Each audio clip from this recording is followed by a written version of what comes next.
Guys कैसे हो? आई हो कि सब बढ़िया होंगे, ठीक ठाक होंगे। तो गाइस आ गए आदि पुरुष के आज के सेकंड एपिसोड में वापस, तो जिसमें हम थोड़ा डिस्कशन करने वाले हैं कि इसकी एडवांस बुकिंग है वो कितनी हुई है, वो तो बात करने ही वाले हैं। शोज वगैरह कितने हैं इसके वो भी बात करने वाले हैं। एंड साथ में गाइस इसको अभी हिट होने के लिए कितना क्वेश्चन करना होगा इस बार, वही वो भी साथ में बात करने वाले हैं। क्योंकि कुछ लोग काफ़ी ही ज़्यादा गलत इसके रिलेटेड मैंने काफ़ी यहाँ पे रीड किया, यहाँ पे सोशल मीडिया में तो कुछ लोग गलत बोल रहे हैं, कुछ बोल रहे हैं कि मैंने मूवी भी देख लिया उसके रिलेटेड भी बात कर रहे हैं कि ये ऐसी वैसी वगैरह सब कुछ बात करने वाले। उससे पहले छोटे का चैनल सब्सक्राइब नहीं किया तो जल्दी से कर लो सब्सक्राइब।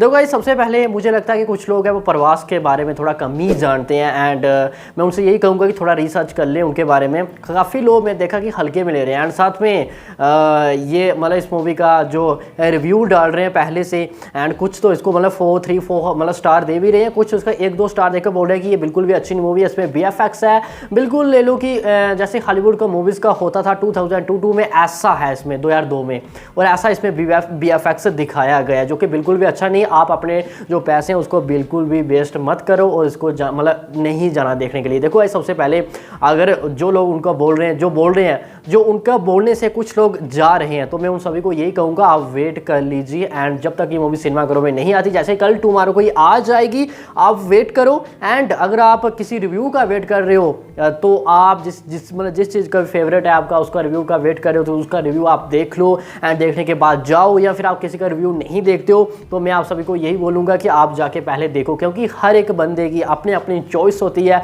अपना अपना पसंद होता है। तो मे भी उस बंदे को पसंद ना भी आ रही हो तो मे भी आपको पसंद वो आ सकती है। एंड साथ में गाइस ऐसा भी हो सकता है कि वो यहाँ पे नफरत करता हो या जाने के प्रवास का वो फैन ना हो। चलो कुछ पब्लिक तो ऐसे भी होती है, किसी का फैन ना भी होती है, बट इस तरह वो क्रिटिसाइज नहीं करती है कि ये अच्छा नहीं है, वो अच्छा नहीं है, जहाँ इसमें अच्छी चीज़ वो नहीं दिखाई गई है, वो ऐसी वैसी बात नहीं करती, वो तो फिर चुप रहती है। लेकिन यहाँ पे कुछ लोग ऐसे होते हैं जो ना ही उनके फ़ैन होते हैं, वो सिर्फ एक बंदे के फ़ैन होते हैं, लेकिन बाकी जितनी भी है उनको मतलब चुप उनसे बैठा नहीं जाता, तो वो कुछ गलत बोले जो माइंड में आता है बोलते रहते हैं, जिसके कारण है मूवी का वो हाइप है वो गिरता है। जो मतलब मूवी को जितना वो डिजर्व करती है क्वेश्चन करने में, उतना भी वो है वो नहीं कर पाती है। इसलिए मैं आप सभी को यही बोलूँगा आप वेट करो, किसी का जो रिव्यू है तो उसका आप देख सकते हो, बट फिर भी अगर आपको ये मूवी देखनी है तो आप जाके खुद ही देखो। अपनी चॉइस अपनी होती है, अपने मनपसंद अपनी ही होती है। एंड दूसरा गाइस बात करते हैं आप इसको क्वेश्चन कितना करना होगा मूवी को लगभग हिट होने के लिए, ओनली फॉर हिट होने के लिए। मैं ब्लॉकबस्टर की बात नहीं कर रहा हूँ, ना ही ऑल टाइम ब्लॉकबस्टर वगैरह कुछ भी नहीं। तो सबसे पहले अगर मैं हिट पर नजर आ लूँ, उससे पहले थिएटिकल बिजनेस की बात करनी पड़ती है कि वो इसने पहले से वो कितना किया है। तो गाइस सबसे पहले हमारे सभी को बता दो कि वो हुआ इसका लगभग, अगर मैं आंध्र प्रदेश तेलंगाना की बात करूँ तो 120 करोड़ के आसपास हुआ था। उसके बाद कर्नाटका की बात करूं तो लगभग 17 करोड़ के आसपास। बात करूं मैं यहाँ पे तमिलनाडु की तो लगभग 6 करोड़ के आसपास हुआ था। उसके बाद बात करूं मैं केरला की तो लगभग 2.5 करोड़ के आसपास हुआ था। वही मैं अगर गाइस दूसरा नजर डालूं यहाँ पे नॉर्थ इंडिया की, यानी मैं हिंदी आइडियंस की बात करूं, साथ में ओवरसीज की बात करूं, तो यहाँ पे टी सीरीज है वो खुद ही रिलीज कर रहा है।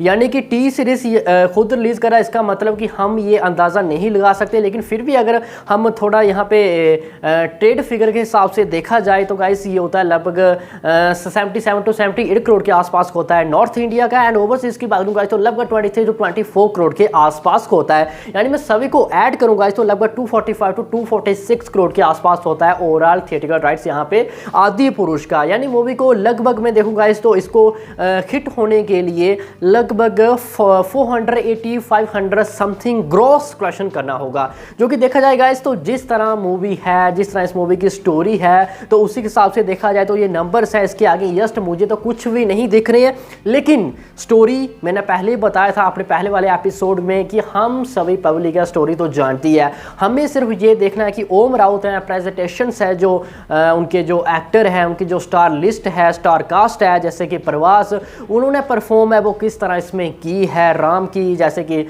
कि यहाँ पे हनुमान हो गए, जैसे कि यहाँ पे रावण हो गए, सैफ अली खान हो गए, कृति हो गए, इन्होंने सभी ने अपना जो रोल है वो किस तरह निभाया, हम वो देखने जाएंगे। स्टोरी मैंने स्टार्टिंग से बताया, हम सभी जानते हैं। VFX किस तरह का है, CGI किस तरह का है, क्या वो अच्छा होगा या फिर नहीं होगा, यानी जो पब्लिक थिएटर में जाएगी की मूवी देखने के लिए, तो उनको बाहर आने, जब वो बाहर आएंगे तो उनके यानी कि फेस में स्माइल ही होनी चाहिए। और ये स्माइल कौन ला सकता है? सिर्फ और सिर्फ ओम राउत हो गए, एंड उसमें से सबसे बड़े प्रवास, इन दोनों पे ही डिपेंड रहेगा वो किस तरह यहाँ पे पब्लिक को बाहर बेचेंगी। अगर पब्लिक के यहाँ पे मैं देखूँ तो फेस में थोड़ी स्माइल होगी, अगर वो खुश होंगे तो पब्लिक बाहर आके इस मूवी को अप्रिशिएट भी करेगी, और ऐसा करती है तो यहाँ पे पब्लिक है और फिर से जो न्यूट्रल ऑडियंस है वो भी देखने के लिए जाएगी, और वो देखने के लिए जाएगी तो 1000 करोड़ नंबर्स है, वो भी मेरे को थोड़ा कम ही लग रहा है, इससे ये ज़्यादा कई गुना क्रॉशन कर लेगी।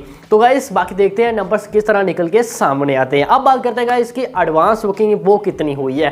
देखो यस्ट के टाइम 14 जहाँ पे जून को हैदराबाद के अंदर एडवांस बुकिंग वो प्रॉपर तरीके से ओपन की गई, उससे पहले बिल्कुल भी नहीं थी, लगभग 15-20% के आसपास ही ओपन हुई थी। तो कल के बाद यहाँ पे देखूँ मैं हिंदी उससे पहले अच्छी खासी एडवांस बुकिंग कर रही थी, लेकिन कल के बाद जहाँ पे हिंदी की 1x स्पीड भाग रही थी, लेकिन तेलुगु की कल 2 to 3x स्पीड से एडवांस बुकिंग है वो चल रही थी। यानी मैं देखूंगा इस तो 2D के लगभग 350 के आसपास शोज है हैदराबाद के अंदर, वो भाई 3D के भी लगभग इतने ही शोज है, यानी 700 प्लस शोज में, उसमें से आप अगर आप बुक माई शो खोलोगे, ओपन करोगे, उसमें एक शोज देखोगे आप, कहीं भी आपको कोई भी शो है वो खाली नहीं दिखेगा। कम से कम भी देखो मैं गाइस तो लगभग 500 प्लस शोज तो ऐसे हैं जो टोटली फुल हो चुके हैं, उसमें से एक भी सीट है वो खाली नहीं है। बाकी जो बच्चे शोज हैं वो फीलिंग फास्ट चल रहे हैं, यानी आपको यहाँ पे भागवा रंग को छोड़ के कोई भी रंग है वो दिखाई नहीं देगा। हाँ थोड़ा यहाँ पे आपको थोड़ा black colour, light black colour दिखाई देगा, बाकी और कोई भी नहीं दिखाई देगा। यानी वहाँ पे हर एक शोज है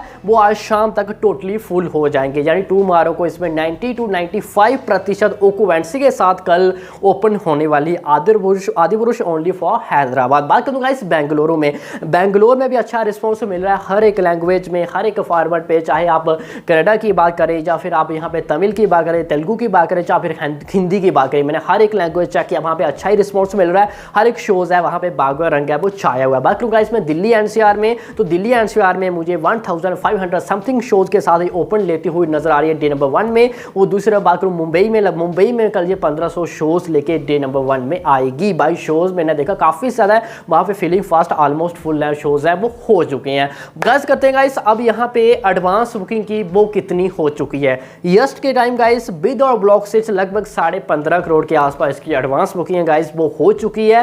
एंड शोज में ना सभी को बता ही दिया कुछ मेन सिटी में, बाकी इसके लिए हम फुल डिटेल्स के साथ शाम में डिस्कस करेंगे। City wise shows count, occupancy वगैरह, कहाँ पे कितने शोज है, कहाँ पे इसने कितना क्वेश्चन किया है, वो शाम में डिस्कशन करेंगे। लेकिन साथ में गाइस आप सबको मैं ये भी बता दूं कि अभी जो इसकी एडवांस बुकिंग निकल के सामने आई है, तो ब्रह्मास्त्र की एडवांस बुकिंग लगभग 17.5 लेके 8 करोड़ के बीच में हुई थी, जो कि 2022 में आई थी वो, तो उसके मुकाबले अभी इसकी एडवांस बुकिंग है वो कम हुई है। एंड यानी यहाँ पे एक क्लियरली बात होती है कि अगर अभी तक जो इसकी जितनी भी एडवांस बुकिंग हुई है, अगर इसकी इतनी होती मान के चलो, तो ये 30 to 40 करोड़ के बीच में इजीली ओपनिंग ले लेती सिर्फ डोमेस्टिक में। यानी यस्ट के टाइम अभी दिख रहा है ये 50 करोड़ तो इजीली ऑल लैंग्वेज में ओपनिंग है वो ले लेगी। यानी मैं सिर्फ हिंदी की बात करूँ तो गाइस 25 to 30 करोड़ के बीच में मुझे ओपनिंग लेती हुई नजर आ रही है, और 7 to 8 करोड़ के बीच में इसकी 8 से 10 करोड़ सेकंड जो क्रॉस कर सकती है सिर्फ हिंदी में, और ऐसा करती है तो ये गाइस ट्रिपल आर ने लगभग 7 करोड़ के साथ एडवांस बुकिंग के साथ 20 करोड़ क्वेश्चन किया था अपने डे नंबर 1 में, जो कि प्रवास की मूवी की बात करूँ इस पैन इंडिया में, तो गाइस ये ट्रिपल आर को, यहाँ पे मैं हिंदी की बात करूँ नॉर्थ में, तो ट्रिपल आर को ये वीट करती हुई हमें नजर आ रही है।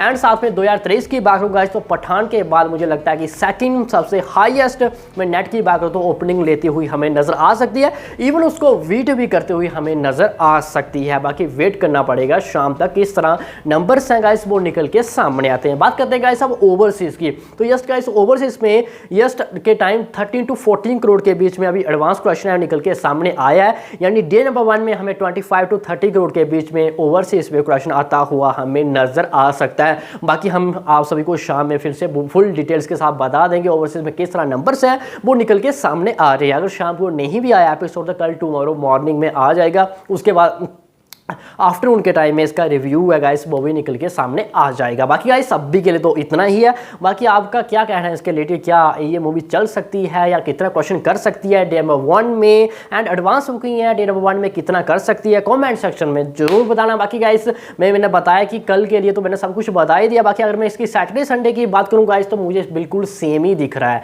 यानी कि सैटरडे संडे फाड़ के रखने पर मुझे कुछ अभी दिख रहा है। बाकी गाइस सब भी के लिए तो ना, बाकी डिवाइस एडवांस बुक की report, device box office clutch report, आपको सब कुछ इसी चैनल पर मिलते रहेगा। छोटी रिक्वेस्ट है, चैनल सब्सक्राइब नहीं किया तो जल्दी से कर लो सब्सक्राइब है। क्या सब भी के लिए तो इतना।